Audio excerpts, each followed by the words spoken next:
السلام علیکم ورحمۃ اللہ تعالی وبرکاتہ۔ کیا اولیاء اللہ سے مدد مانگنا جائز ہے یا نہیں؟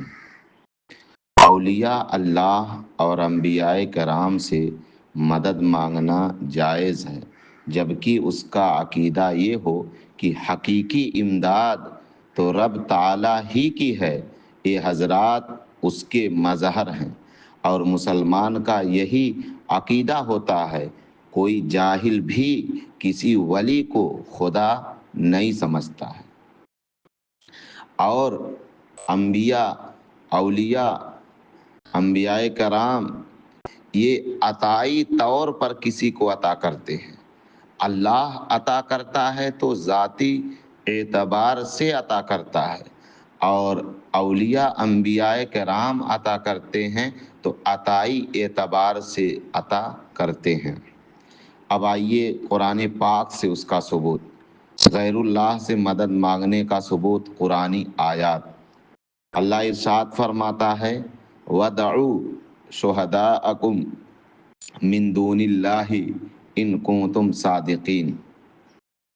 اللہ کے سوا اپنے سارے حمایتیوں کو بلا لو۔ اس میں کفار کو دعوت دی گئی ہے کہ قرآن کی مثل ایک صورت بنا کر لے آؤ، اور اپنی امداد کے لیے اپنے حمایتیوں کو بلا لو۔ غیر اللہ سے مدد لینے کی اجازت دی گئی۔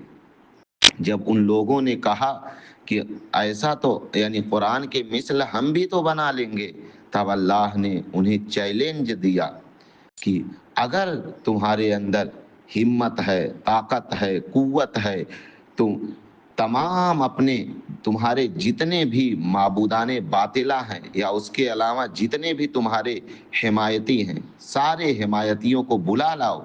اس قرآن کے مثل ایک آیت، ایک جز بھی تم نہیں بنا سکتے۔ تو یہاں اللہ نے ان لوگوں کو غیر اللہ سے مدد لینے کی اجازت دی۔ اور دوسری جگہ اللہ ارشاد فرماتا ہے قال من انصاری الی اللہ قال الحواریون نحن انصار اللہ۔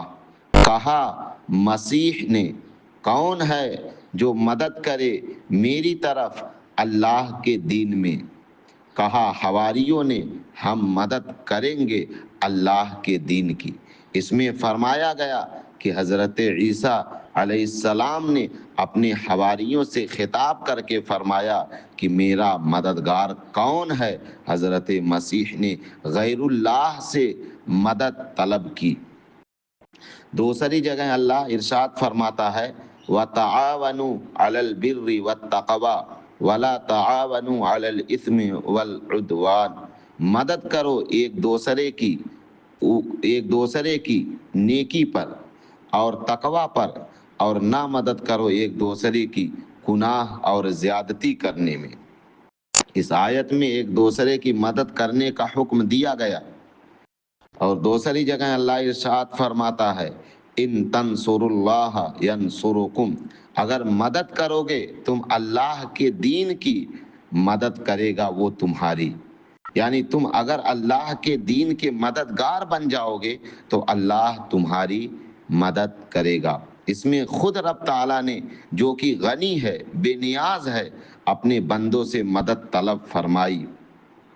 رب تعالیٰ نے میثاق کے دن ارواح انبیاء سے، یعنی وعدہ کے دن ارواح انبیاء سے حضور علیہ الصلاۃ والسلام کے بارے میں عہد لیا لَتُؤْمِنَنَّ بِهِ وَلَتَنْصُرُنَّهُ، کہ تم ان پر ایمان لانا، یعنی میرے محبوب پر ایمان لانا اور ان کی مدد کرنا۔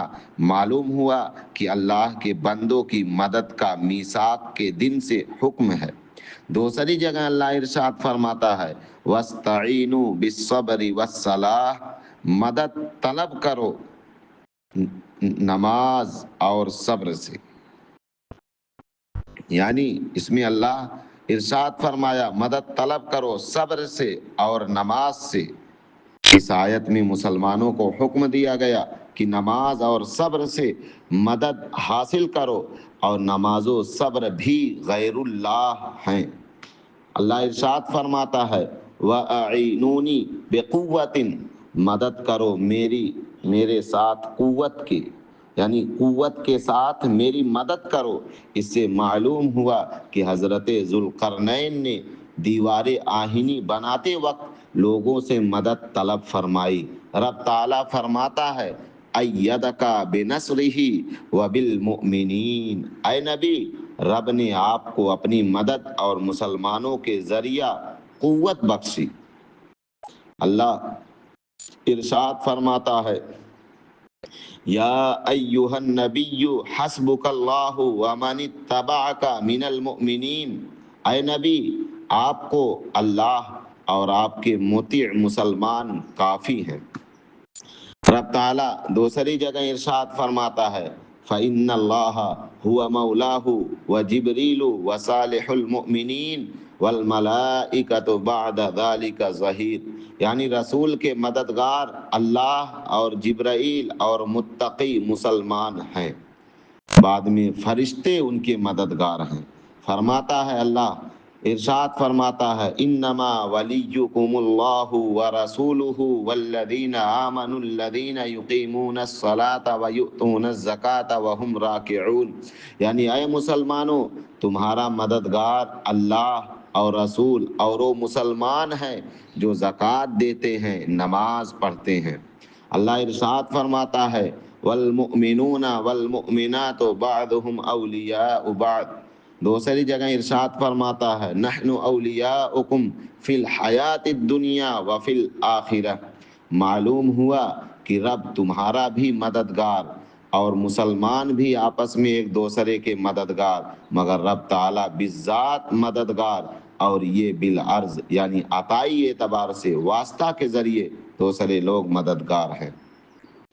موسیٰ علیہ السلام کو جب تبلیغ کے لیے فرعون کے پاس جانے کا حکم ہوا تو انہوں نے عرض کیا وَاجْعَلْ لِي وَزِيرًا مِّنْ أَهْلِي هَارُونَ أَخِي اشْدُدْ بِهِ أَزْرِي، خدایا میرے بھائی کو نبی بنا کر میرا وزیر کر دے، میری پشت کو ان کی مدد سے مضبوط کر دے۔ رب تعالیٰ نے یہ نہ فرمایا کہ تم نے میرے سوا کا سہارا کیوں لیا، میں کافی نہیں، بلکہ ان کی درخواست منظور فرما لی۔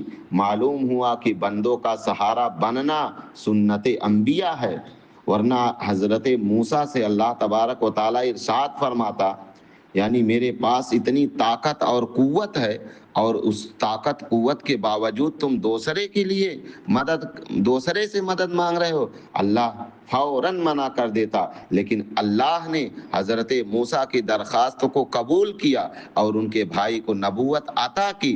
اس سے پتہ چلا غیر اللہ سے مدد مانگنا جائز، باعث ثواب، باعث رحمت ہے۔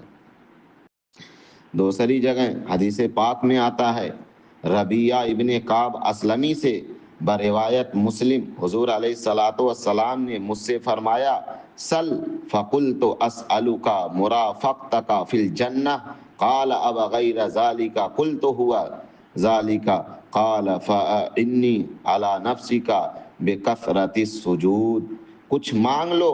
میں نے کہا میں آپ سے جنت میں آپ کی ہمراہی مانگتا ہوں، یعنی آپ کا ساتھ، یعنی جنت میں آپ کے ساتھ رہیں۔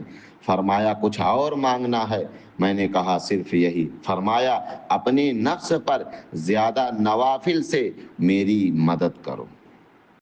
اس سے ثابت ہوا کہ حضرت ربیعہ نے حضور سے جنت مانگی تو یہ نہ فرمایا کہ تم نے خدا کے سوا مجھ سے جنت مانگی تم مشرک ہو گئے، بلکہ فرمایا وہ تو منظور ہے، کچھ اور بھی مانگو، یہ غیر خدا سے مدد مانگنا ہے۔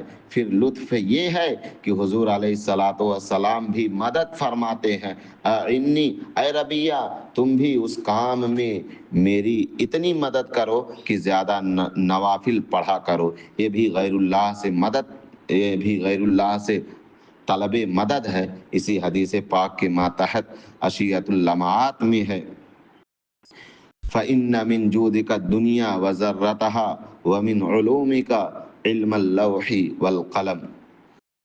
خدا حافظ، فی امان اللہ۔